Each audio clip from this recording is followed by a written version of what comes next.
Good evening, viewers. Welcome to another episode of COVIDCast JA. Can you imagine we are at episode 59? We started on this journey with you last year, March, and we are a year and about 4 months in. And it has been our pleasure serving you from the private sector organization of Jamaica with our valued partners, NCB Group and the JMMB Group. Can you imagine episode 59? So next week, we'll be celebrating episode 60. So, we're coming with lots of prizes and surprises and lots of things. So you have to tune in. So many of you who are just joining for the first time may be wondering if we're at episode 59, what happened to the other 58 episodes? They are available on our YouTube page. They're available on our FaceTube page. And we also encourage you to visit smallbusinessportal.com, because not only will you get access at smallbusinessportal.com to the episode to view it, but weekly we prepare a memo, a written memo that you can look at on any of your devices or print off, and you have something in your hand that you can use as your guide. So if you have not yet signed up to receive our weekly memo ahead of the show, please email us at sme@psoj.org. That's sme@psoj.org. Tassan Spence, I see you. Bebeto folks, welcome, welcome, welcome. So tonight we wrap up our multi-part episodes. Yes, we've been talking about mortgages, we've been talking about real estate, and tonight we're looking at construction and we're looking at availability. Now again, if you're wondering what have you missed, you've missed a lot. We've talked through the legal process for obtaining a mortgage and going through a real estate transaction. We've talked to the NHT about their mortgage process. We've talked to JMMB about their mortgage process. Tonight, though, you will get to hear from the NCB Group, and NCB Group will tell you about their mortgage process, because I know some of you are saying, oh, what, I've missed so much. Please, you've joined us at the right time too. But we'll also be hearing from the Kingston and St. Andrew Municipal Corporation, from His Worship the Mayor, Senator and Councillor Delroy Williams. We're also going to be hearing from the Factories Corporation of Jamaica, because our SMEs have been asking, what about commercial space and factory space for us? Where do we get access to this? And then we're also going to hear from Gordon Webster, who is General Manager, E-Channels and Technology from H&L Hardware and Lumber. And hardware and lumber not coming on without giving us a few little gift certs. So you're going to have to stay with us right to the end of the show for that. Now, what we say every week is, don't keep this information to yourself. Ensure that right now you're sharing the link with a friend. You're calling up somebody and saying, join right now, because I know that you don't know much about real estate. This is prepared specially for you. So we're going to jump right into our discussions, because a lot of times many of us are not quite sure of what happens where the KSAC is concerned. What kind of permits and approvals do we need for construction? What does the KSAC look out for? What about our signage on our buildings? Do we need to get permits for those things? And can you imagine today, July 1st, and for those of us in Jamaica, we know that we have had some relaxation of some of our curfew hours, as well as some of our restrictions. And notwithstanding, His Worship the Mayor actually found it important enough to come and share with you. So we are very grateful that the Mayor of Kingston, Senator Delroy Williams, who was sworn in as the chairman of the Kingston and St. Andrew Municipal Corporation in December 2016. He serves as a councillor responsible for the Seavright Gardens division of the KSAMC. Since his appointment, his vision for the city of Kingston has been to transform the city into a sustainable tourist and business hub, as well as creating a network of Caribbean cities for regional integration and cooperation. His greatest project to date is the Ward Theatre Restoration Project, which is aimed at having the theatre fully restored and functioning before the end of his tenure. He's known for his interactive and inclusive approach towards local governance. Welcome, Mr. Mayor. It is our pleasure to have you on our show. And I see our viewers are already commenting. Jana says, happy to hear from our mayor tonight. Mayor Williams, thank you again. And it's my pleasure to be here. Thank you again for taking the time out to join us tonight. I know you're busy with lots of approvals, so it really is, as everyone describes, you truly are a very interactive mayor, and you do take time for your constituents. Now, let me just start with the basics. A lot of us have this just very basic question. What is the role of the KSAC in terms of real estate transactions? All right, so tell you, so one of the most important, to own a piece of real estate, to own land, is, I would say, an important benchmark and achievement in the life of an individual or a family. And so you own that land, and it's yours, it belongs to you. Yes. So the question is, can you do anything you desire with that land, anything you wish, whenever you wish? And that's an important question. It's your land. Why not just do anything you wish, whenever you wish? Exactly. There is a school of thought that says, yes, it's my land. I own it. I should do what I want to do with it. No one should be restricting me from doing what I want to do with this piece of property that I've worked so hard to purchase. There's the other school of thought that says, fine, you own that land, but it is important to have governance and control over that land in terms of how you pursue developing that land. So it's like governance and control, development control. And that's another school, and that's a school that I subscribe to. And so those two schools of thought are around. Which is right, which is correct. Mm-hmm. Well, the laws of Jamaica, which governs these lands, tell you how you're supposed to pursue developing those lands. And for example, the Town and Country Planning Act is very clear. And the Town and Country Planning Act gives to the outlines and gives the KSAC a special role, an integral role in the process of deciding how you use land in the municipality. And so that is important. So for us is, whenever you're pursuing developing lands, it's always important to come to the municipality, whichever in our case is the KSAMC. And our planners are always very willing to guide an applicant or an interested person in terms of interest in developing your property. They are always willing to guide you and to tell you what is required. We always assess applications on planning and building. So the Building Act governs with respect to building and establishing structures, and then there is the Planning Act. So we always look at the two, and we will guide you as to whether or not the two obtains or whether or not you would just require building permission. But we always assess the two. There are some persons who are not sure.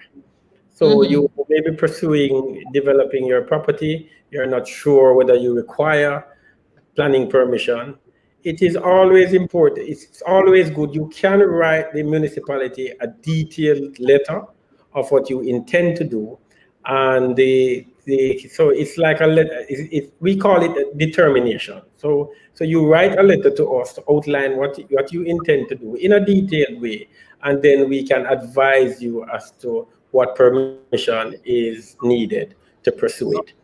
So that is there are some things I can outline quickly in terms of planning permission. Change of use is very common. So if you're changing from a single family residential to a multifamily residential, that is a change of use, and you will require planning permission. So you'd have to go through the process of filling out the forms and submitting the forms. Let's say you have a residential home and times become difficult and you want to add a little business in your home. So you may want to establish a hair salon or a shop or something. You require planning permission for that also. So even though you're maintaining your residential status, but you're moving now from just purely residential to a commercial, you'll also require planning permission for that. So there are various different scenarios that one could apply. Let's say a simple example: your roof got damaged and it's a zinc roof, and you're just going to repair the zinc roof. If you're repairing the roof with what was before, you don't require planning permission. But let's say you're changing from zinc to slab and a more elaborate roofing, then you will also need to contact the municipality so that the municipality can guide you on that. So those are issues pertaining to planning. There, I noticed you mentioned issues like advertising signs. It is also important it's planning. So the municipality is charged with ensuring that the city is laid out in a particular way, that things go where they are supposed to go. And that's what we mean by planning a city. You're really putting things where they ought to go. So you're putting traffic lights where they ought to go. You're putting markets, you're putting hospitals, you're putting transport centers, you are putting shops and urban areas and commercial areas, commercial districts. So all of that make up a planned city. And so it is the municipality's responsibility to ensure that whatever development you're pursuing is being done in accordance with the law, in accordance with the laws, with the regulations. And so it is always important to approach us. Let's say you're putting up an advertising sign. You cannot just get up and put that advertising sign wherever you please. You can't just get up and say you want a sign on Mandela, or you want a sign on Marcus Garvey Drive, and you just go and you erect the sign. Because there are all sorts of issues here. There are issues with planning, there are issues with building and structures. There are safety issues. There are road safety issues, because if you're putting up a structure advertising, then the municipality would have to consider the size of the structure, where the structure is located, the lighting emanating from the structure, because that can affect motorists and can result in serious accidents. So that's one issue, but the structure itself is another issue, and that would require building application. And because you're putting up a structure, that structure can pose a threat to passerby or pedestrians or motorists. And so it would be important for you to get the approval in terms of for the structure itself, but also the planning approval is necessary, because we just don't place things anywhere in the city that we believe that we should place them, because the city is guided by its overall planning structure. So where advertising signs are allowed, those are clear. The city has a comprehensive knowledge of where signs should be, and for good reasons. So someone might think it is difficult. Why are you preventing me from having a sign along a particular section of Marcus Garvey Drive? Well, because it might pose a difficulty to motorists. And so there are usually very good reasons why we do these things. Sometimes persons not aware of the reasons and just think that the city is just being unreasonably restrictive, but that's not the case. So advertising signs require an application to us. The application goes to our building committee, the same committee all your development plans go. But the advertising signs are usually far easier to handle. They are quicker to deal with, unless they have the issues that are complicated. And those are sent to the building committee, and our engineers and planners will look at them before and then make the recommendation to the building committee. There are at times that we would ask other agencies to comment and to give their recommendation, like the NAA, and in some cases NEPA. There are some planning issues that go straight to the Town and Country Planning Authority for them to make the decisions, while there are some, depending on the nature of the application, that the municipality will be the final decision maker. But it depends on the nature of the development being contemplated. So, Mr. Mayor,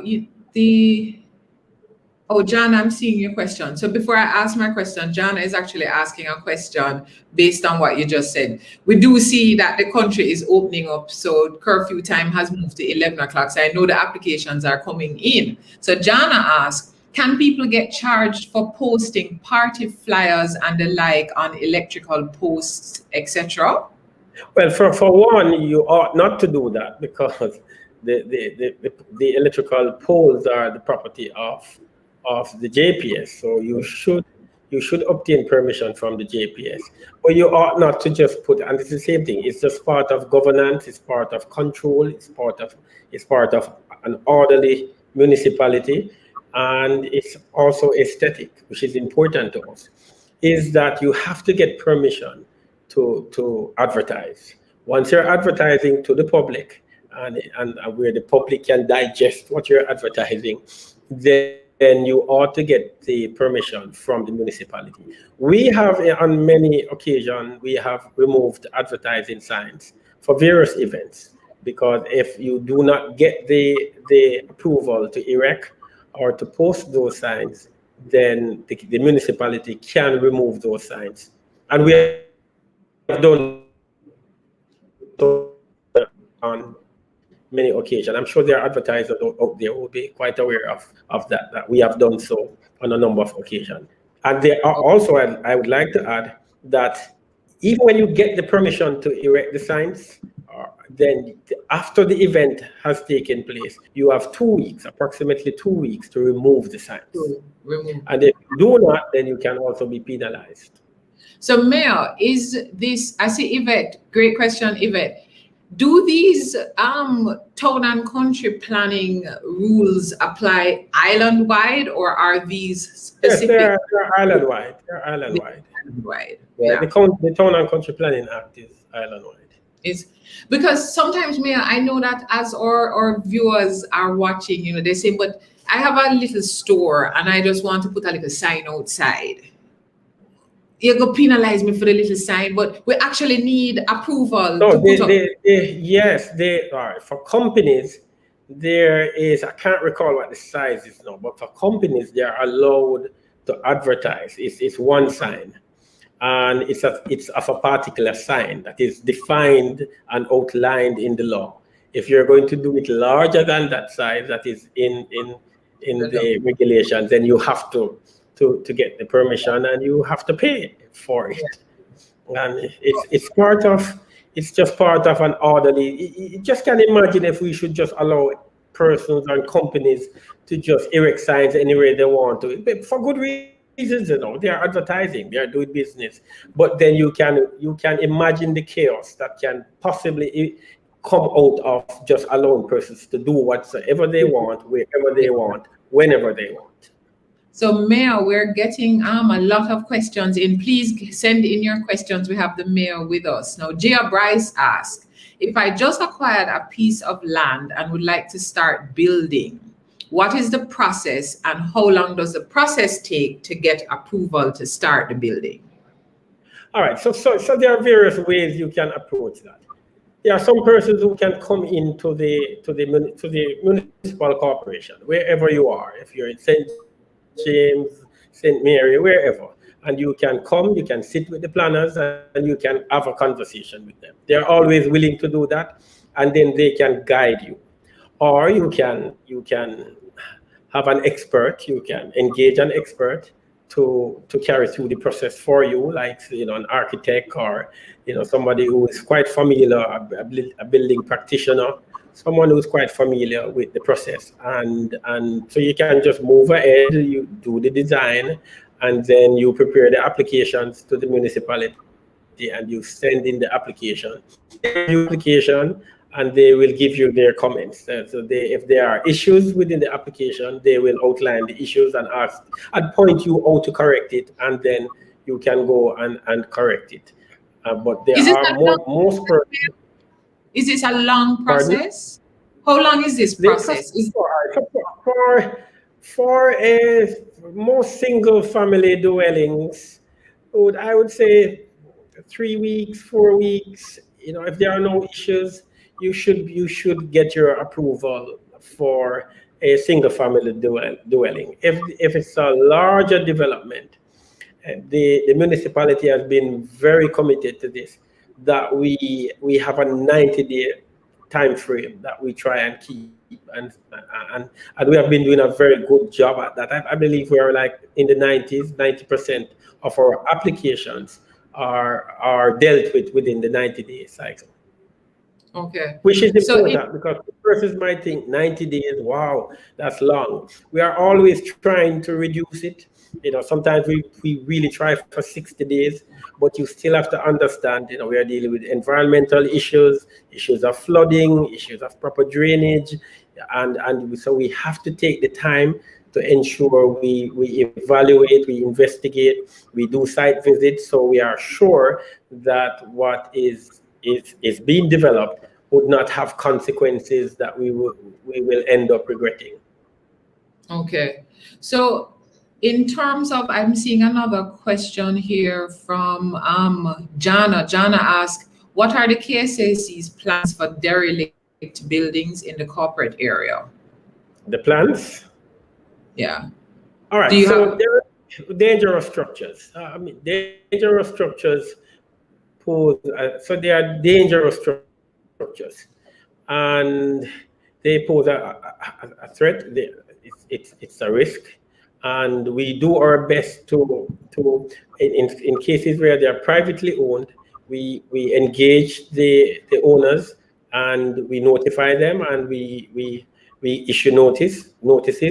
If the notices are not responded to in the manner that we deem appropriate, then the municipality takes steps to, and there are a series of steps outlined in law that we take to take down the building. It is, some persons may say, okay, we have a large number of derelict buildings. There are some challenges to us that we have to be very frank about. There are a lot of buildings that there are families living in, and a large number of families living in a large number of structures that are derelict. So there's a social issue of to take down those structures. It would mean that there are persons would be left homeless, and unless you have the solution to that, then you may be creating another problem, that is larger than the one that you're addressing. So it's always easy for persons to say they are derelict buildings, take them down. When you go behind those structures, there are some realities that you have to confront. So if you're passing along some streets, you may just see buildings. But when you go inside of them, then that's an issue that the municipality has to be very careful about. And then there's the other issue there. If there's a large number of such buildings, there's the issue that a cost is attached to tearing them down. And then the other part, them down, and so we have to operate within the constraint of resources.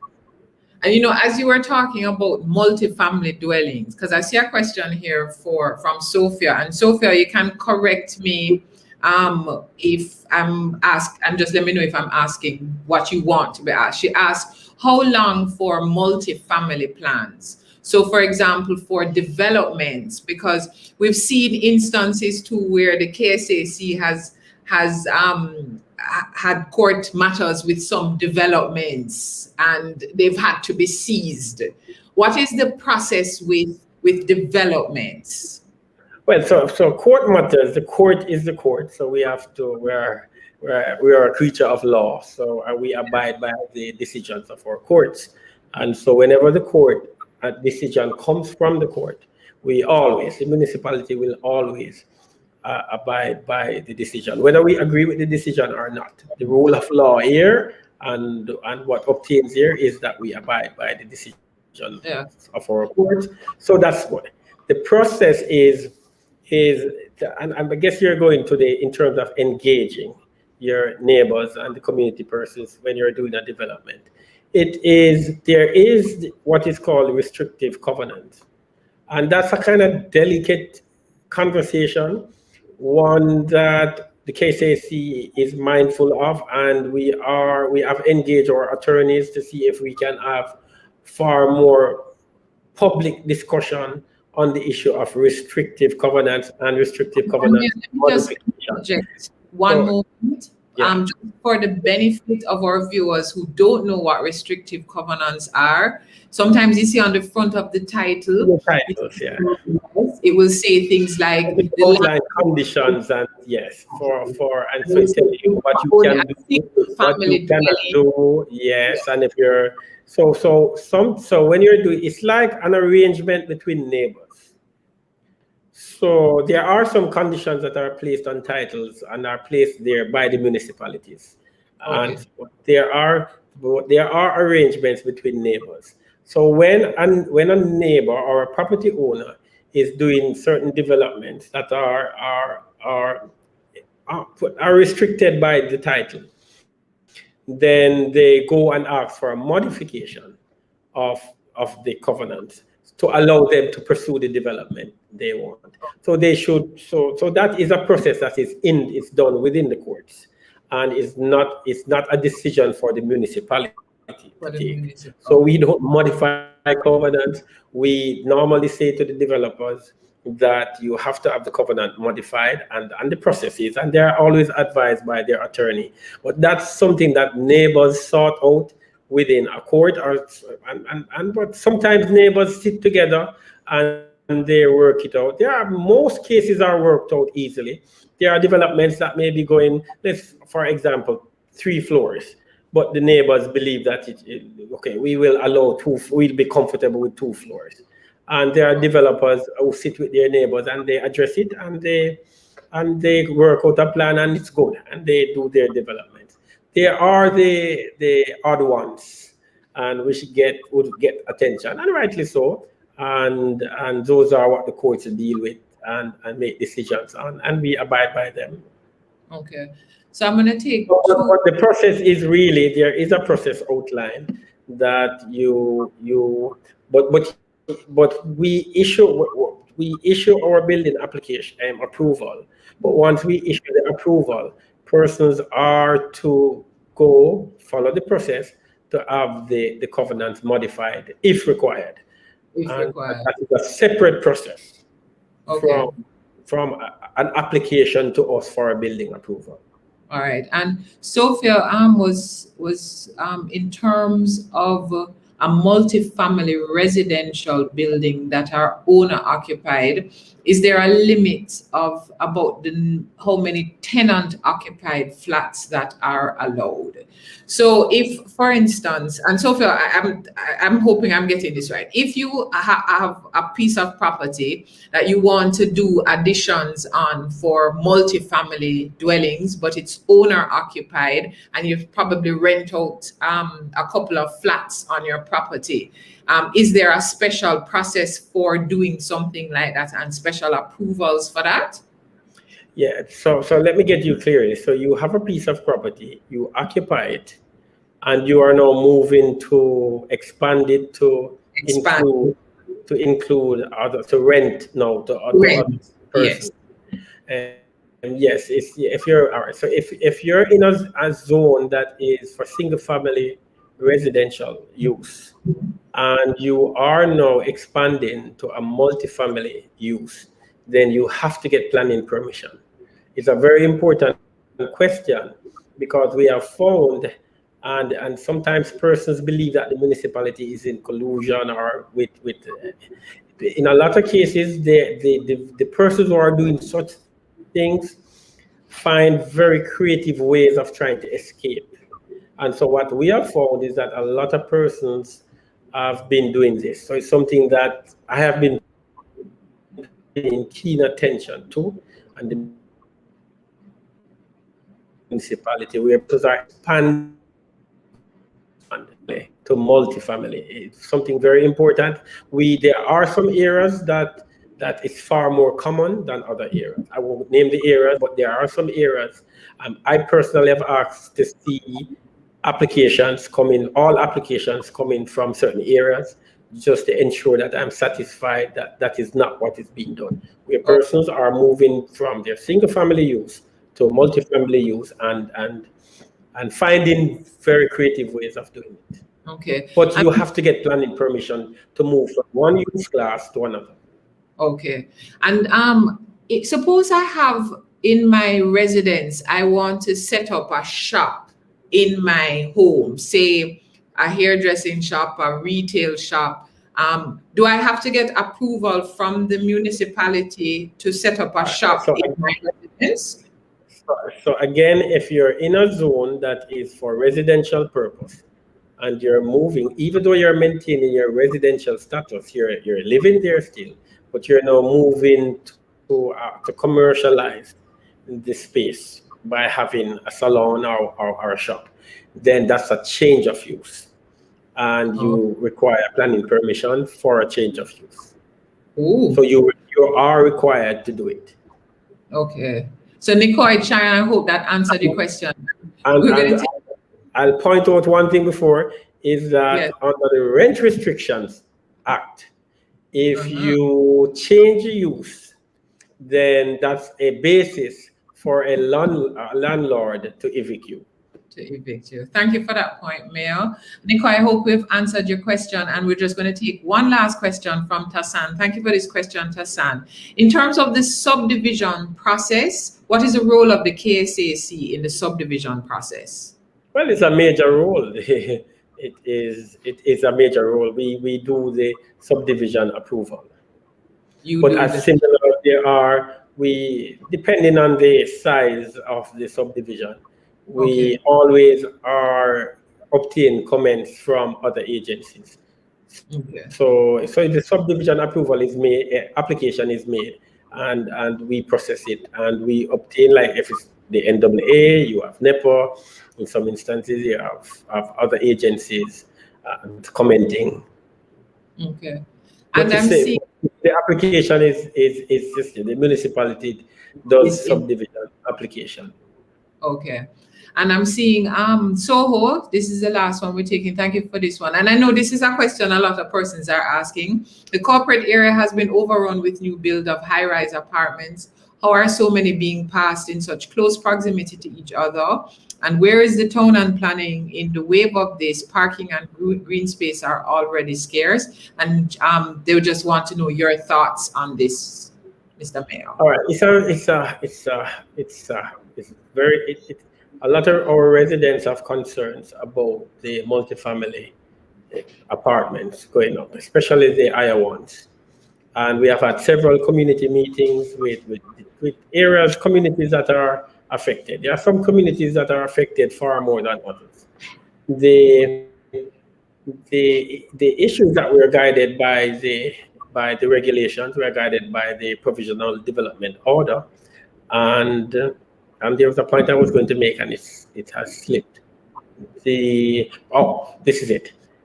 We still have to recognize, and it doesn't eliminate the fact that persons are affected and persons property owners have concern about how these developments change the character of their communities. For one, these developments, I've looked at all the figures coming back for the last 5 years. They are about like between 11 to 13% of our entire applications for development. So most of our development applications come for single family dwellings. And about 11, 10, 13, depending on the year, 30% of those are for multifamily. So it's still significant because our community members and residents are having issues with it. It's something that is we have to operate still within the law and within the provisional development order. and in terms of dealing with density, heights, and so forth. So we are guided by this.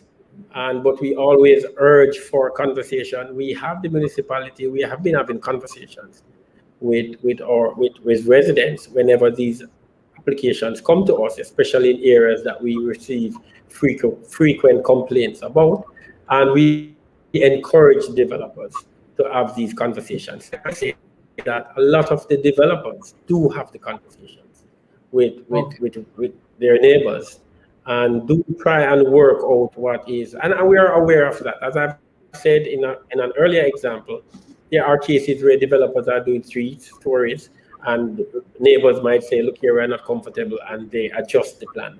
And so, and we always like to have that kind of approach. And whenever the municipality is always very, yes. So if we receive a complaint and we receive it early enough, we will not ignore it. We will pursue it. But internally, we have been looking at the development applications that are coming for areas that we have received a lot of complaints from. So we are not ignoring it. So whenever I don't want to call the areas, but whenever we get applications from some areas, we have been adding scrutiny to those applications. Okay, so thank you very much for joining us tonight, Mayor, because I think you've really enlightened us on some of the processes that the COVIDCast is involved in, and we're holding you so that we can actually come in and talk to your town and country planners, and also that we're not powerless, that where there are issues with our neighbors and developments that are going on around us and the construction, we can actually write to the COVIDCast or come into the COVIDCast and lodge our complaints, and they will in fact be handled. Yes, and of course we handle those complaints in accordance to the law, because we still have to operate within the constraints of the law. Okay, so construction is not the wild, wild west. We may think it is, but it is not. And there are rules and regulations. Thank you very much, Mayor Williams, for joining us today. Thank you for taking the time out to share with us. We really appreciate it. Thank you very much, Mayor. And thank you very much for having me. So we have heard from His Worship the Mayor, Senator and Councillor Delroy Williams. So we've talked about planning, the planning authorities and what is required. Now we're going to hear from Sandra Lynn. Now, Sandra Lynn is the team lead and mortgage sales unit for National Commercial Bank. She joined NCB in July 2004 as an executive assistant to the president and group CEO before she explored other areas within the bank, which included customer experience, operations, and special projects. In 2016, she was transferred to the role of mortgage sales specialist, where she quickly ascended to the position of team lead for the mortgage sales unit. So she's responsible for the oversight, direction, and development of mortgage loan sales activities. And we know a lot of our viewers have lots of questions about mortgages, and many of us have some mythical interpretations of what the process is and what is required and what we can actually get. So Sandra is going to be talking to us today. Hi, Sandra. Great to have you on COVIDCast. Hello, Rochelle. Thanks for having me. Hi, everybody.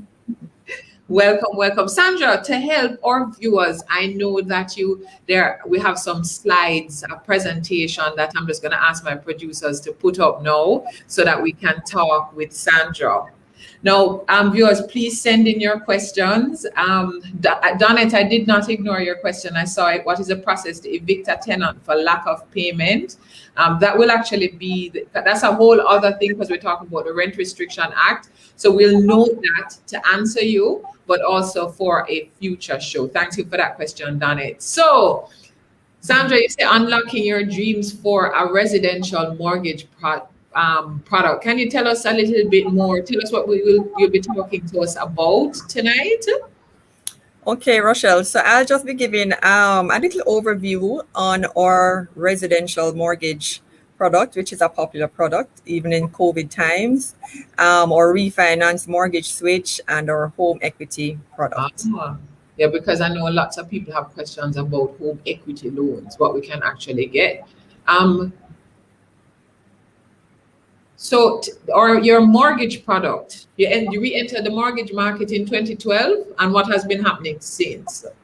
All right. So as you see here, we were the first institution to offer a single-digit mortgage rate, and the rates have been pretty attractive since then. It has been getting lower and lower. So now is the time for persons to come in and talk about their mortgages. So our residential mortgage package you'll see persons getting as lower rate as 6.85%. Or refinance package, the rates are as low as 6.5%. What is refinance, Sandra? What does that mean? Okay, so the refinance, or what we call a mortgage switch in layman terms, is for persons who may have a mortgage at another institution. It may be at a higher rate. And so if they want to switch to us at a lower rate and better terms to save money in their pocket at the end of the day, they can do that. And then the home equity is where you use the equity in your home to against any legitimate purpose, whether you want to consolidate a debt, etc. That's what the home equity is, meaning that you don't owe for that portion in your home and you want to leverage against that to access a loan. 7.99%. Okay, and Sandra, for those of us who don't understand the concept of home equity, how do you actually know equity in your home? How is that worked out that you have equity in your home now? All right, so it's for those persons who may have purchased their home like years ago, and you may take out a mortgage. For those who may not know or may not realize how critical it is to invest in property, especially from early on, the moment you buy a property, by the next day it appreciates in value. And so your mortgage may be for, say, 10 million a few years ago, but your home now values 20 million. And so you would have paid off a portion of the mortgage, maybe owing just 5.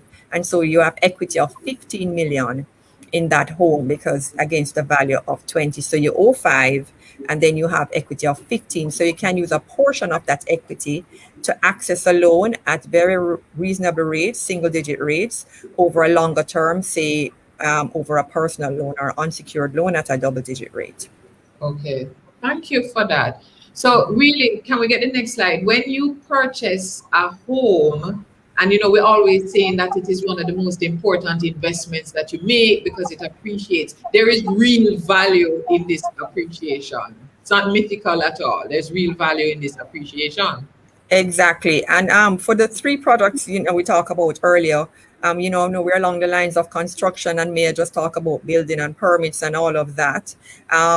Persons for even the residential mortgage, persons are of the opinion that you can only buy a home that's ready and done, but we have a lot of those, as you said, the multifamily or the developments going up, and you can actually start the mortgage process even before they put this first steel in the ground. We'll process that mortgage for you, bring you up to the letter of undertaking where we secure the mortgage, and you can just sit back, relax, wait until it's completed in a year's time, and then we disburse the mortgage. And during that time, you're not paying for the mortgage until we disburse at the end. So persons don't have to worry that, I'm paying for it and I'm not living in it, or I don't have access to it, or it's not ready as yet.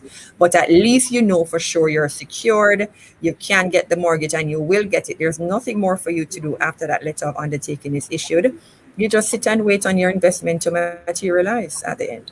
And then for the mortgage switch or the mortgage refinance and the home equity, you can use any of those products to do your home renovation, your home improvements. You can use it for debt consolidation. We have SMEs on the program, and so they may want to invest in a commercial property or commercial space, but that product can be a little bit difficult to access. And so if you have a home, you can use the same equity in the home to purchase that commercial space, or even to invest in their business and expand the business for growth and so on. So there are a lot of things and a lot of benefits that you can get from owning a home other than just having it sitting there.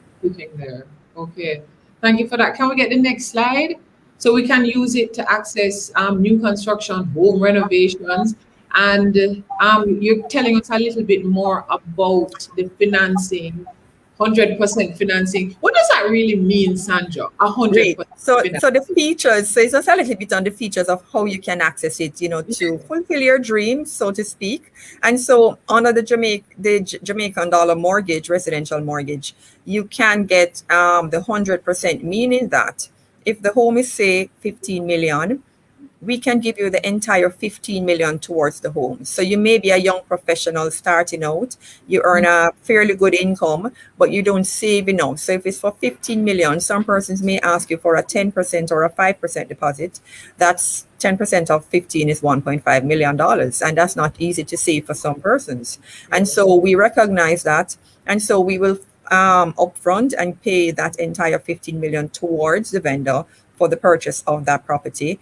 And all you have to do is to find your closing cost and your out-of-pocket expenses, because you'd be able to afford the monthly payment, but you're not old enough or working long enough to be able to build up your resources to have a savings to be able to make a deposit. And it also saves you from having to go out and get another loan, to borrow it for the deposit. Okay. And I see the commitment fees as well as loan tenure. And Sophia Terrelong actually just asked whether or not NCB offers add-on mortgage to NHT 6.5 allocation to build on own land. So tell us a little bit about the commitment fees and how the relationship with NCB, with NHT. NHT, right. So it's one of the points here for the features of our product. And so the fees, yes, you have to pay a fee, to process and assess and so on. We have a discount going on now, 50% off the fee, depend on the loan amount. Your tenure is 35 years. It's very important. The younger you start, the better it is, because the longer the tenure, the more comfortable or the lower your monthly payments would be. And so for even our self-employed persons or professionals, you get up to age 75, whereas persons who are salaried or employed, you get up to age 65 up until your age of retirement, because we don't want to extend it beyond when you retire and then you're not able to afford a mortgage at that point. So it's not really wise unless you can show proof of income beyond that age. We can extend you. So the earlier you start, the better, because you get a longer tenure.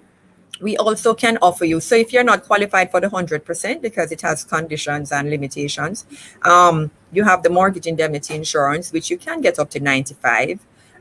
So you if the property is same 15 million or 20 million, you only need to make a 5% deposit, and then we pay the 95%. So that also helps you, with having to come up with 10% of 20 million, which is 2 million, you only need to find 1 million.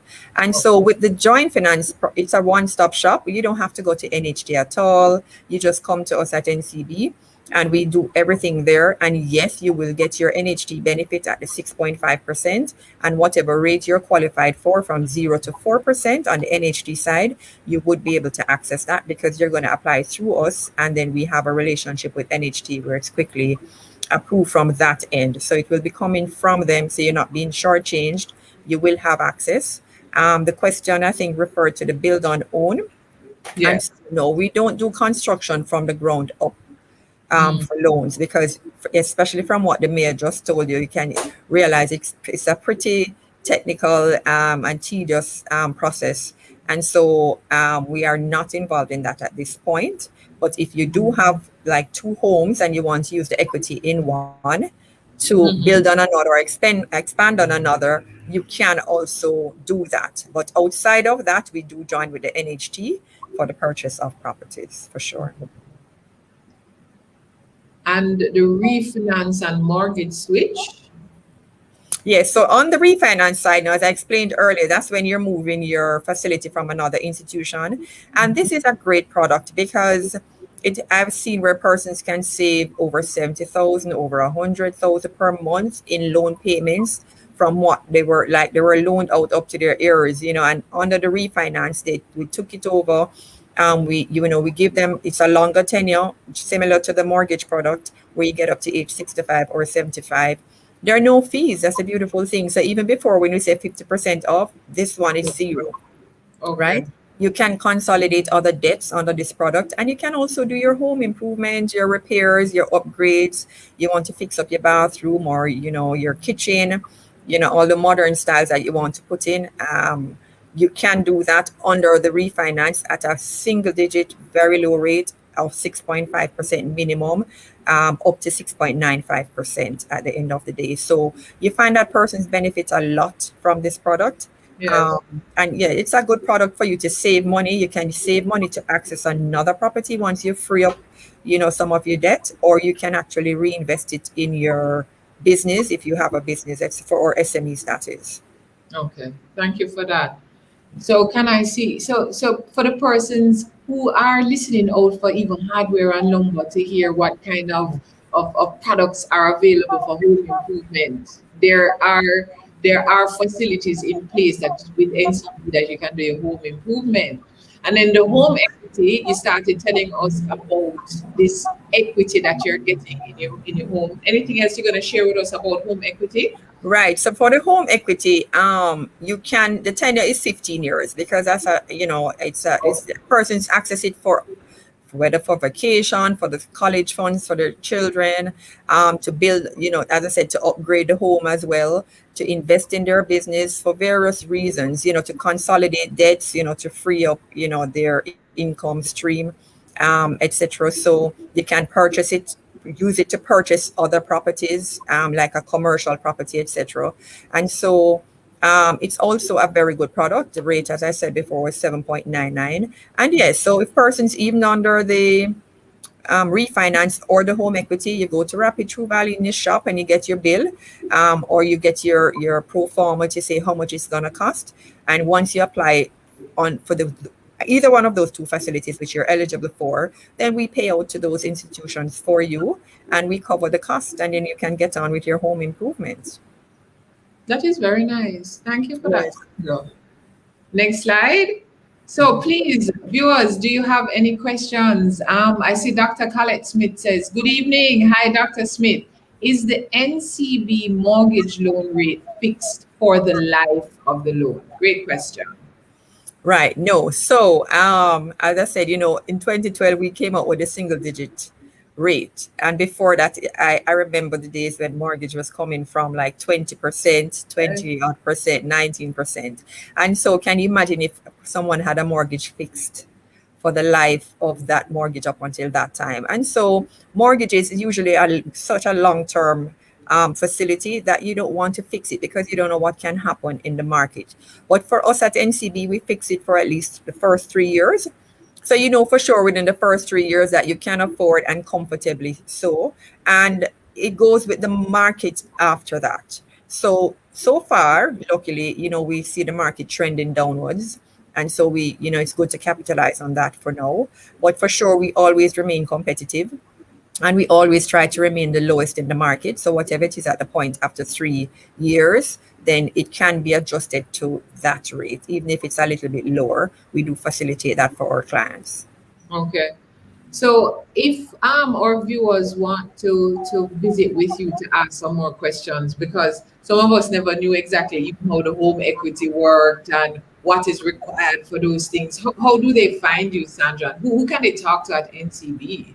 All right, so we have our mortgage unit we are located at the Matilda's Corner branch, the Ligoni, and Northside Plaza, or you can email me at lynse@jncb.com. So that's lynse@jncb.com. So if you have questions, concerns, or even just to find out how much you're qualified for, because we find now, especially for the younger persons, they wait until the last minute. And, I know you had Jillian earlier with the real estate before. No realtor is going to take you out shopping unless they know how much you're eligible for and what you're qualified for. And so it's always good to come in and speak to a mortgage officer so we can quickly assess you. I mean, if you contact us, we can, even in an hour, you give us specific information, we can break it down for you and tell you within an hour if you're eligible and how much you're eligible for. And then we can start the official process afterwards for you. So it's always good as a first step to speak to a mortgage officer, consult with us. We'd be willing to guide you through the process. And most importantly, just let you know how much you're qualified for. And then you can go out and shop with confidence for your new home, or how you can be eligible for a switch or a home equity product. So we need to actually have that conversation. So because sometimes even the reality check, so the reality check can be either way. Some of us are qualified for more than we even recognize Nice. we're qualified for. So we can come and Rod Lou was very interested in the presentation, and he says, can you share the slides? So we will share this information that Sandra has provided, and also we encourage you to check this week's SME memo, which has a lot of this information. Sandra, always a pleasure. As we're wrapping up, what is that? You've sat in that mortgage seat for long and you've seen a lot. What's that little bit of advice that you would just leave with our viewers tonight? Well, as you just said, it's do not assume, because I've seen persons like surprised that they could get so much or they could afford so much, and they're so nervous about it, or they're waiting until the last minute. And so it's always good, as I say, even if you're not seeing the home that you want, always be prepared. It's always best to be prepared. So come in, have a chat with us, or email me. I can, assess you or put you onto one of my mortgage officers on my team, and we'll be happy to walk you through. We are a team of experts, and we know a little bit about everything from the attorney's side, the realtor side, the developers, and we guide the customers like right through. At the end of the day, we make the process as seamless as possible. It can be a very lengthy process and very tedious and frustrating, but we try to ease that, let it be a little bit smoother for the customer. So start early so that you can be prepared and check it out with us, so we can assess you at the end of the day and tell you how much that you can get to access a mortgage facility. Thank you very, very much, Sandra Lynn, Team Lead, Mortgage Sales Unit of NCB. We will share in the comments, we will share Sandra's email so that you can reach out to her. Thank you very much, Sandra. So as the discussions continue, we're going to now speak with Desmond Sicard, because one of the key questions is now that we're seeing some opening up and people are now wondering, what kind of spaces are available. Persons who are into manufacturing, are there factory spaces available? They've heard of this Factories Corporation. And Desmond Sicard, who is the Chief Strategic Officer of the Factories Corporation of Jamaica. He's a qualified land economist and valuation surveyor with over 20 years experience in the real estate sector, specifically sales, rental, valuation, and property management. He also has over 9 years experience in strategic management, specializing in project conception and feasibility, and he holds an MBA and BBA from the Great University of the West Indies, Mona, as well as a diploma in land economy and valuation surveying from the University of Technology, Jamaica. Hi, Mr. Sicard. You are on mute. Hi, Rochelle. Hi, Desmond. Great to see you. So let's just start. For the people who wonder, what is the role that Factories Corporation, what is their role in real estate in Jamaica? Yes. What Factories do? Yes, so Factories Corporation is a government entity. We are, in fact, the largest provider of industrial and commercial space. We develop and manage space. We have under management currently close to 1.6 million square feet of space spread across the country in all parishes except St. Elizabeth. But we are, in fact, now having discussions with stakeholders in that parish to acquire lands in that parish to do development there. Our primary role is to be a catalyst for the investors and for development. We see ourselves as a business facilitator. So we develop space for existing and emerging industries. Mm-hmm. Development of space is very capital intensive. And so we believe as a government entity, we are better positioned to take on that process and allow the investors to focus on their business, providing their machinery, setting up their specific requirements for their space, while we provide standardized space which can be retrofitted and made to provide the service required by business across various spectrum. Our space tends to be modular in its construct. It's very flexible, and so it allows for adaptation for various industries. So Desmond, for those persons who are watching tonight and they're saying, but we never know say Factories Corporation did have space where we could find and it's all across the island. Where would people, if I'm interested in some commercial space, how do I get this information from factories? How do I know where your buildings are located and what is available? How do I get that kind of information?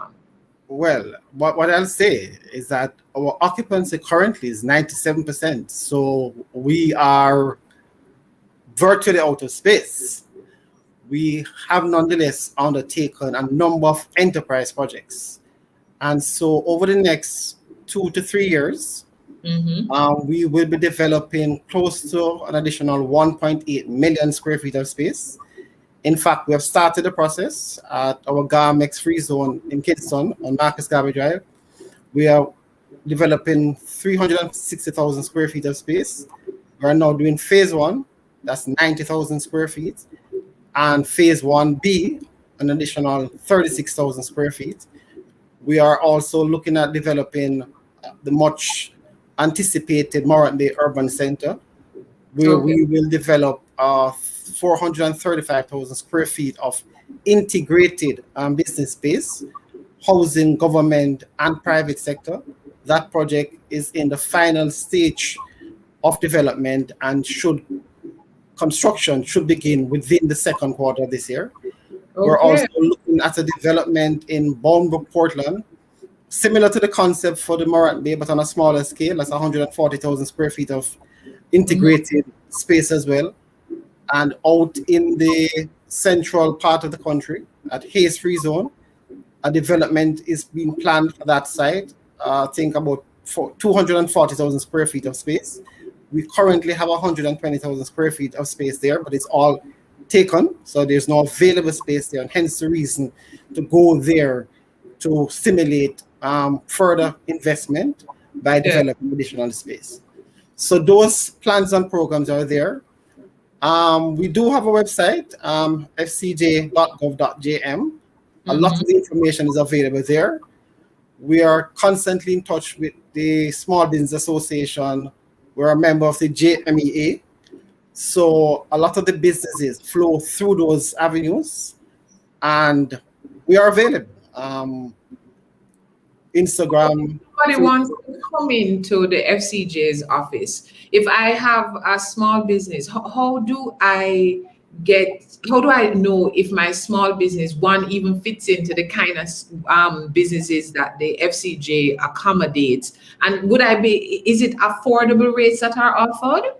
So for the small business, we do have 10 small industries complexes, which is geared specifically for that industry. Micro, small, and medium-sized enterprises. We, in addition to providing that kind of space, we have a concession policy where we provide up to 50% discount in rental rate for businesses, startup business, up to 3 years in their operation in the first year of the rental. We do a build-out period of up to 3 months, depending on the nature of your operation and the extent to which you need to retrofit the space to suit your operation. And that setup period, you wouldn't be charged rent. Maintenance will be paid, but no rent will be paid during that setup period. And so these are some of the facilities that we provide. We also provide some technical assistance. I mean, we have been at this for a long time, so we will look at what you plan to do, and where we can't help, we will direct it to JBDC or to JAMPRO to get further technical assistance. But we are here to facilitate business. That's our primary mandate. Okay, and I'm seeing a good question here from Jana Patterson. Thank you for this, Jana. So Jana says, that's very exciting, GARMEX. Are there expected opening dates or timelines for that specifically? And will it be for a clothing manufacturing hub, or will the space be shared with other manufacturing endeavors? Because a lot of people remember GARMEX from the clothing hub days. Yes, so let me just speak to that a little, because that's one of the reasons I mentioned earlier, the need to build space that is flexible and adaptable. So that space at GARMEX that was known as the garment Mecca, that space primarily is now being used for other manufacturing purposes. In fact, we had a similar setup in Montego Bay Free Zone, And those space, 240,000 square feet, have been converted and now being used for BPO operations. So that's business, like call centers, business process outsourcing. Yeah. So the flexibility of your space is very important because industries come and industries go.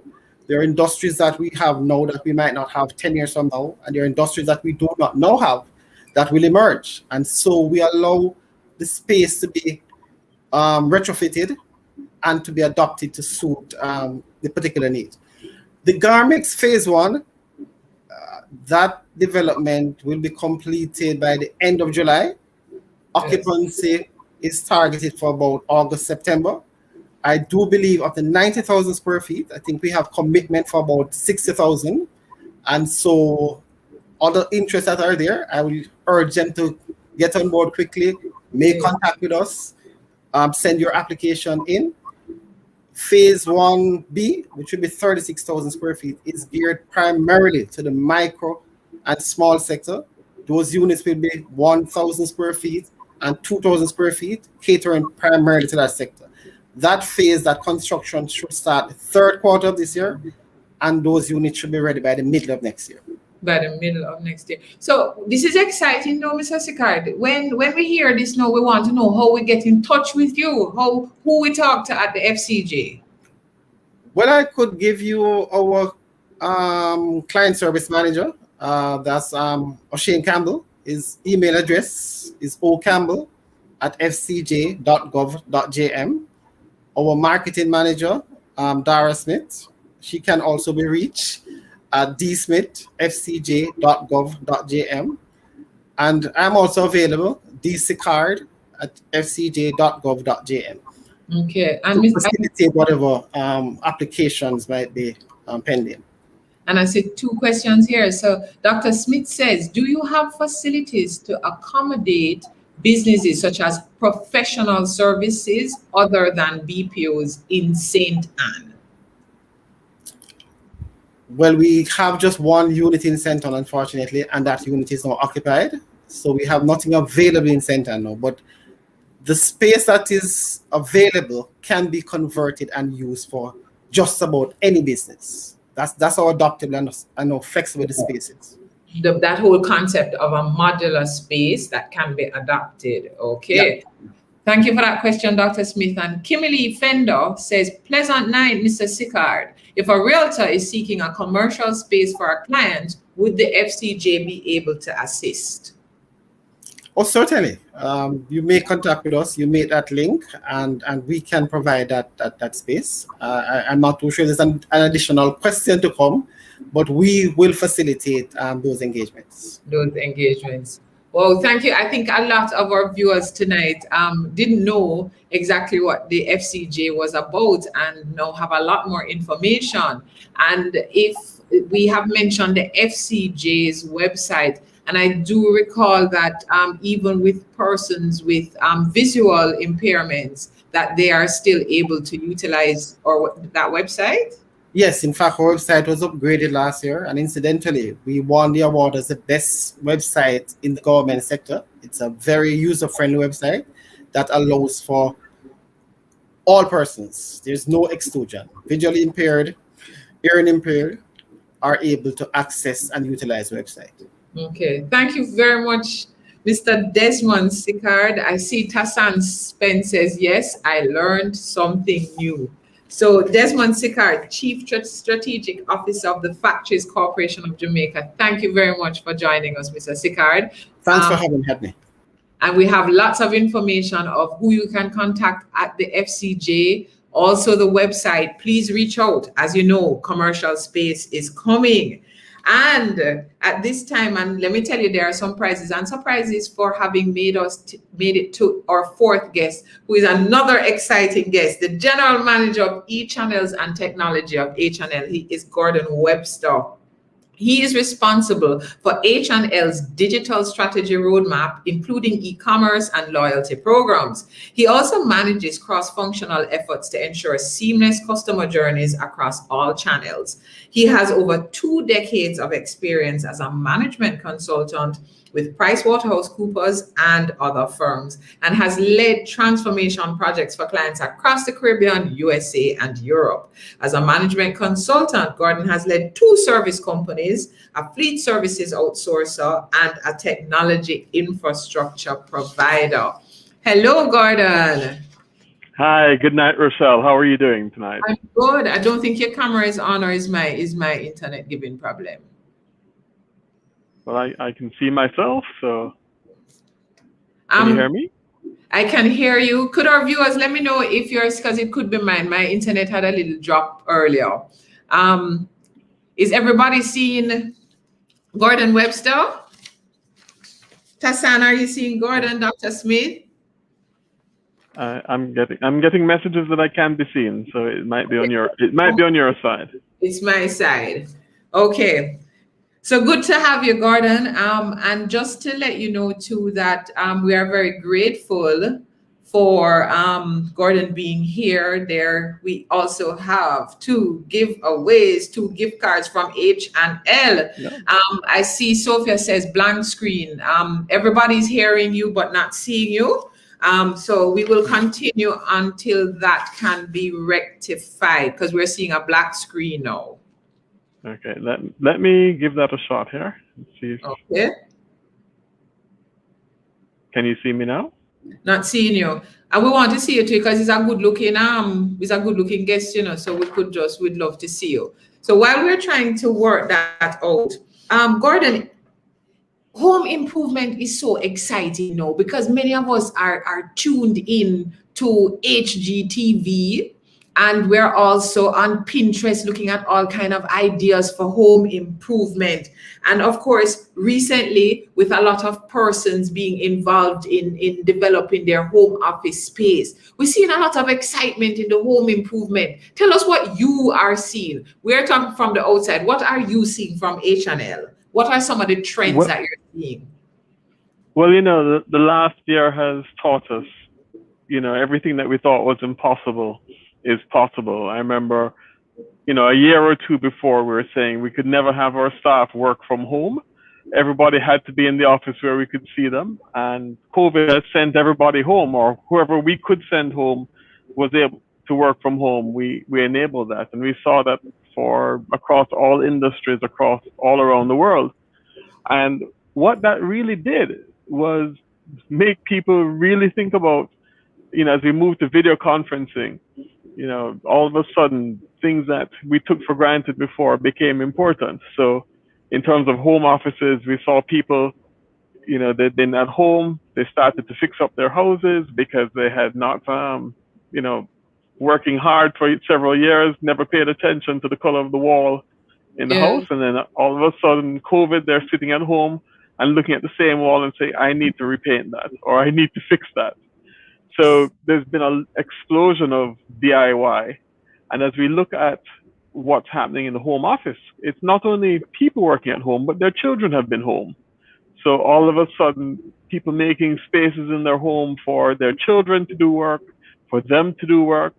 And all of a sudden, you know, finding that quiet space in the house so you can sit on a video conference has become very important.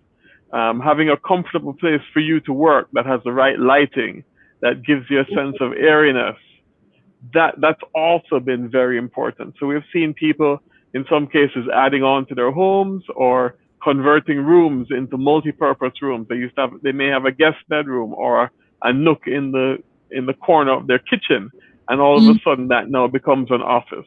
So there is a lot of DIY, as I said. People learning to build their own desks, or coming in and buying small desks, small chairs for them to sit at home, or for them to build out at their homes. It's been really very impressive. But one of the things also is also that work-life balance. So at the start of the pandemic, you know, people were sitting on Zoom conferences for hours on end. And for us, we saw a great uptick on seeds and do-it-yourself gardening kits, because people then went back outside and, you know, ton of handmade fashion, plant some seeds, look at their orchids, or just getting outside, reconnecting with nature, their families. So not only were they fixing up their homes and finding quiet, comfortable places in their homes where they could work or their children could work. They're also looking at what they could do outside of the house to get out and help with that work-life balance. Okay. And Gordon, just to let you know, it's great to know our viewers have really been paying attention, and thank you guys. I see the comments that everybody has let us know that your video is back on. So we're seeing you, all of us are seeing you now, Gordon. So Gordon, people have no, I mean, when I think of myself, I don't think I have spent this much time in my house in the cumulative time that I've lived. Most of us, we head out in the morning, we're back in the evening, and even when we're on vacation, we're up and down the place, we're not at home. So now we're looking at the aesthetics of the house itself, but we're looking outside and we see a little patch of dirt and we say, you know what, let me plant like a callaloo or let me plant some orchids. What role is H&L playing in all of this? Well, you know, we can help you with all of that. So we have really two great brands. We have H&L Rapid True Value, which is our home improvement brand that helps you with building, renovating, or decorating. So literally anything you need to improve, either to build it, expand it, or improve your home. So that's everything from block and steel, paint, tiles, down to soft stuff like housewares and the electrical supplies. And then we have H&L Agro, which is now focused on the agricultural needs, from everyone from the backyard gardener all the way up to the person that has thousands of acres of farmland, or a hotel or commercial factory that has lots of space, grass that needs to take care of. So there we have seeds, fertilizer, pesticides, down to baby chicks and the feed for the baby chicks. So Yes. we've got you covered. Between those two brands, we have 15 stores across the island. And then also we have a growing e-commerce business where, you know, you can either call us, WhatsApp us, or go to our website and have the items delivered to your house, or you pick them up from one of our stores across the island.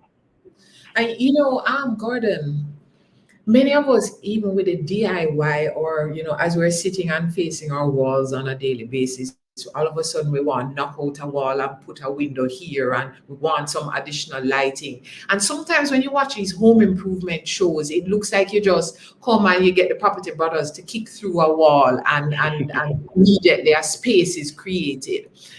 For our viewers, are there any little guidelines that you would share with us, that the cost associated and things that we need to be looking out for? We heard from the mayor that, you know, when you're doing these extensions, when we're doing these additions, we need some approvals. We've heard about mortgages. Tell us now, from the home improvement side of the business, what are some of the considerations we have to have in our head that to actually do some of this demolition and these additions? Well, you know, I wish that Jamaican homes were as easy to manage as some of the U.S. homes that we see on the TV, you know, where you see they take out a wall, and because that wall is made of fiberboard or something like that. Unfortunately, many, or fortunately, depending which way you look at it, many of our internal walls in Jamaica are solid concrete. Yes. So it's not as easy to knock down a wall and make a great room in Jamaica. And that's really for our own building standards. You know, security and safety are paramount. You know, that's why when a hurricane passes through the southern United States and the whole place is flat, it's because they have a different building standard than we have here. Here, we're standing up to hurricane winds up to, you know, 120 to 200 miles an hour, and we're still standing. We might lose the roof, but we're still here. So in a case like that, if you're doing major renovations, it's probably best to get a good general contractor, a good tradesman to look at that and help you with that process. But for other things, in terms of, you know, you want to do some painting, putting up some shelves, we're quite willing to help you. In fact, if you're looking at doing some other major types of renovations, what you can do a lot of the time is come into one of our stores, one of the H&L Rapid True Value stores, and we have project desks there. And those project desks can help guide you through that journey in terms of the types of materials that you might need, some of the other considerations that you might have. So for instance, if you're doing something as simple as replacing a toilet, you're in the need to have the wax to seal it to the floor, and there may be other considerations around your plumbing. And in some cases, those project desks can help you find the tradesman, because across all our stores, we have literally thousands of tradesmen and contractors that we deal with on a day-to-day basis, and we can help match you up. But it first starts with the conversation about what are you trying to do, and really helping you, guide you through that home improvement journey. Okay. And there are some things that we've seen either seemingly less available, such as lumber. There seems to be a lot of persons are saying that lumber is not easily available, and that some of the costs have gone up. What are some of the cost trends that we've been seeing since this COVID pandemic?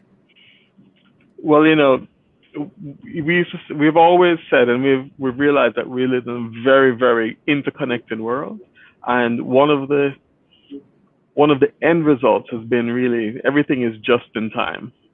Before we used to carry large stocks of whatever items, and this goes across any industry these days. It was always so convenient to get something into the island within a few days or weeks. But COVID has really disrupted global supply chains. So what we're seeing now is at the height of the COVID crisis, the world economy ground to a halt. We had container ships that were idled. Prior to COVID, there was actually excess shipping capacity. So we saw historically low shipping rates to get a container from China into the US or into the Caribbean. Those rates were something fantastic. There was always extra space. And the other part of global trade, as we talk about containers, those containers had to go both ways. So you'd have full containers going to the West, going into Europe, into North America, into Jamaica, with goods from China, India, wherever. And those containers would make that journey on the way back, carrying other raw materials or things to be reprocessed. But what COVID did was, when everything ground to a halt, empty containers were in the wrong place. Ships were idled. And as the world economy is getting unstuck now, you have a serious misallocation of, containers aren't where they need to be. So you have goods in China that need to get somewhere else, but they don't have containers to put them in. You have a shortage of shipping. So you might get the container, but you can't get the ship to put it on. So you're now bidding for space on that ship. And this is not just building supplies and construction material. This is across all aspects of the consumer economy. And then on top of that, you called out lumber. Lumber prices have been escalating all around the world, because some of the countries that are primary producers of lumber, so for instance, Brazil is a major producer of lumber products, but with the COVID crisis, they haven't had workers to process the lumber, or if they are able to process the lumber, they haven't had workers to load them on the ships, or if they have the people to do that, they haven't got the containers to put it on the ships to get it out of the country. So what you're seeing now is really shipping rates 3 to 4 times what they used to be a year and a half ago coming out of Asia. And it's going to take some time for the economy to rebalance itself. We're already seeing some of that in the lumber market. If you look at some of the indicators in the US, where they quote for certain types of lumber a price per linear foot, or per 1,000 linear feet.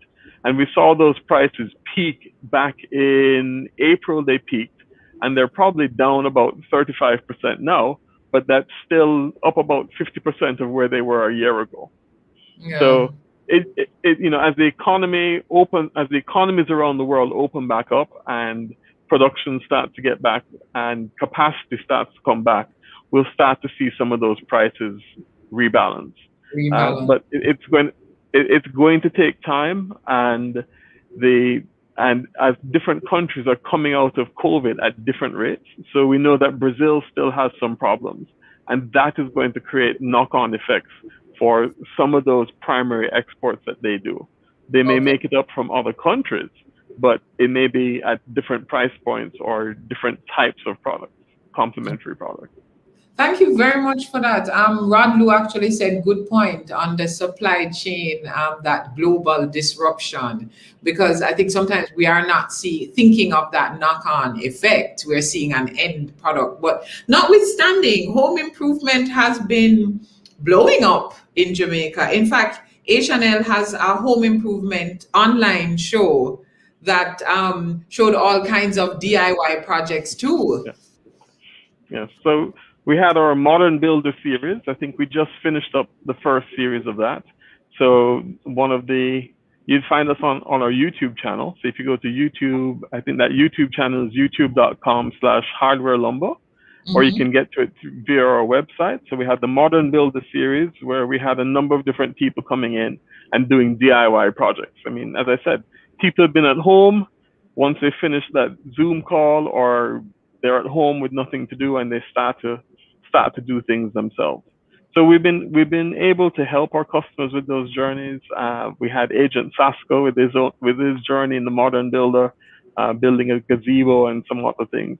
And it's one of those good therapies for people to do and really, learn different skills and use different mental and physical muscles that we don't use every day as we're going through. And as you mentioned, one of those good therapies, for those of you who have been with us for this episode of COVIDcast, and it's your business therapy, I'm glad you stayed with us, because as Gordon says, a lot of people are tinkering around the house and doing all kinds of changes. And wouldn't it be even better if you can do some of those changes with a gift card from H&L? And we actually have 2 gift cards courtesy of H&L. You think I should ask one of the questions now? God, let me ask one of the questions them now. You could do that, Rochelle. Why not? People have stuck around that long, so let's reward them. So in the first question, listen carefully. Name 2 real estate items that have seen an increase in price since the pandemic. Name 2 real estate items that have seen an increase in price since the pandemic. Please post I say Tassan, that is 1. Lumber is 1, I need 2. Sophia beat you. I see Sophia Terrellon. The answers are coming in, you're not paying attention. So, Gordon, would this answer be correct? Sophia says steel and lumber.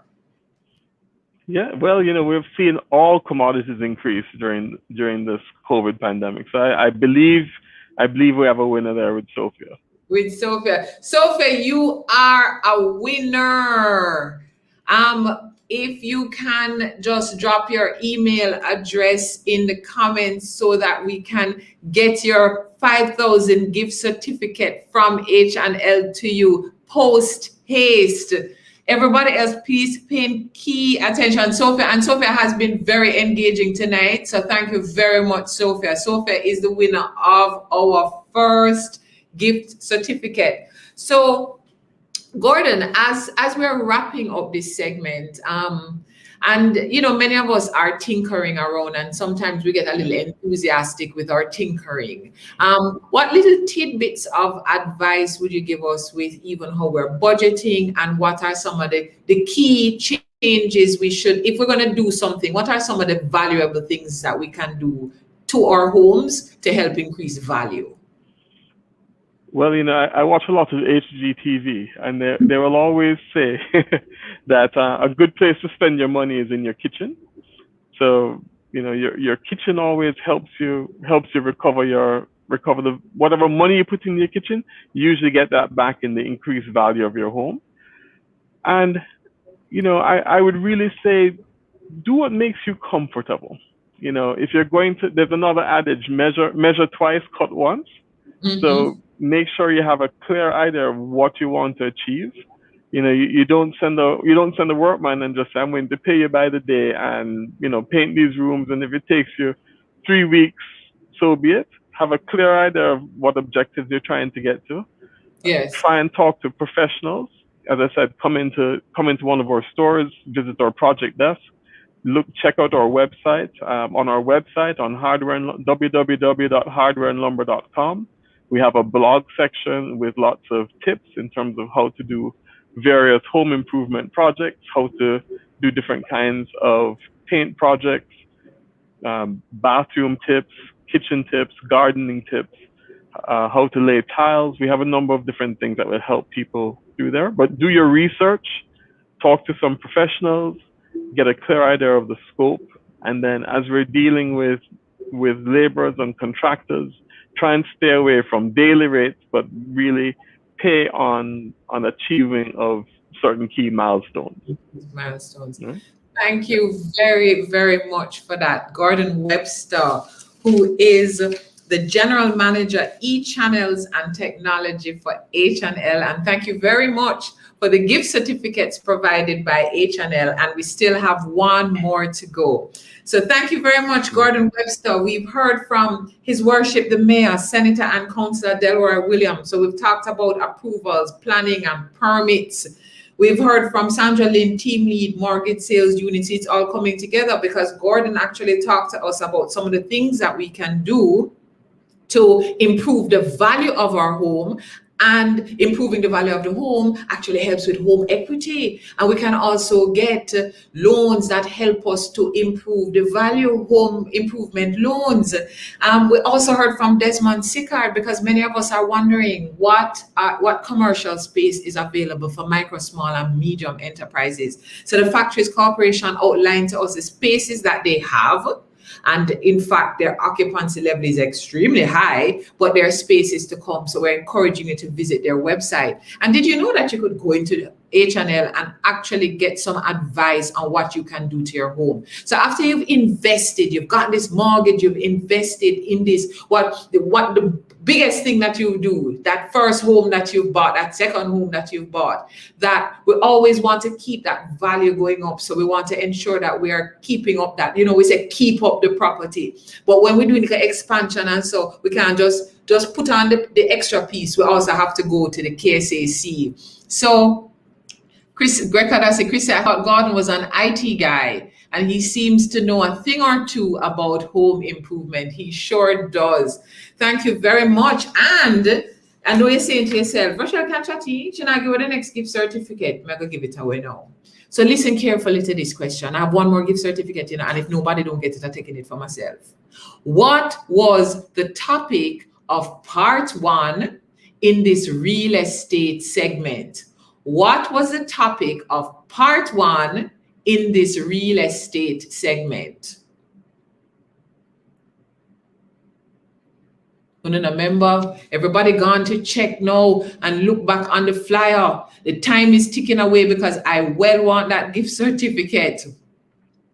What was the topic of part 1 in this real estate segment? I see Holbrook Johnson. Producer, I think this one is right. Real estate investment. It's investments and investing opportunities. Holbrook, it looked like you catch this one. We're not going to get to keep it. So for our second gift certificate of $5,000 from H&L, Holbrook Johnson is our winner. Congratulations, Holbrook. Tassan, just miss it. Congratulations, Holbrook. So our first episode was investments and investing. We have had 3 episodes in this segment, this multi-part segment. We encourage you to go back and watch the episodes. Also, go to smallbusinessportal.com and download the memos because it's great information for you to have in hand. Sign up for our weekly SME memo at sme@psoj.org. Holbrook, please just drop your email address in the chat so that we can get your gift certificate to you, because some grudge you for it, some well want it. So viewers, thank you very, very much for joining us for another episode of COVIDCast JA. Again, remember to subscribe to our mailing list at sme@psoj.org. remember, go back and watch some of the episodes too, please, because we are at episode 59. We're coming back again next week with episode 60 with a new segment. Can you imagine 60 episodes together? Thank you, Sophia. Sophia says this was a very interesting webinar, and thanks so much for this initiative to educate us. And this initiative is brought to you by the Private Sector Organization of Jamaica in collaboration with our partners, NCB Group and JMFB Group. And you're wondering what we're coming up with next. So remember, about a year ago, we talked about, when the economy closed down and what are some of the things that we need to be doing as businesses. Now the economy is opening back up. We have a bit of trepidation. We're not sure if we're going to close back down. Are enough people going to be vaccinated? So today, actually, July 1st marks the beginning of extended curfew hours and some relaxation of our lockdown restrictions. So next week, we're starting the special discussion on reopening and repivoting. So now that the economy is reopening, what now? So please stay tuned. Follow us on our Instagram page, follow us on Facebook, follow us on YouTube. Ensure that you sign up for the mailing list so that you can get our memo for next week. And for those of you who are joining us for the first time, remember all our episodes are available on smallbusinessportal.com, on our YouTube page, on our Facebook page. Do not keep this valuable information to yourself. Share it with a friend. Share it, in fact, with all of your friends. So, looking forward to seeing you next week as we discuss the reopening and repivoting in this economy. And next week marks our 60th episode, so it's gonna be huge. Looking forward to see you next week. Still, remember, wear your mask, sanitize, stay safe, observe social distancing, because COVID's still a keep. See you next week. So you have a great idea to start a business, but you don't know where to start. We completely understand. You have a lot of questions and almost no answers. Smallbusinessportal.com is here to help. At smallbusinessportal.com, you gain access to information on loans, grants, and investment opportunities from verified financial institutions. Guess what you also get? Useful business tips, access to training. All these services combine to make your business idea into a reality. Start your journey today at smallbusinessportal.com.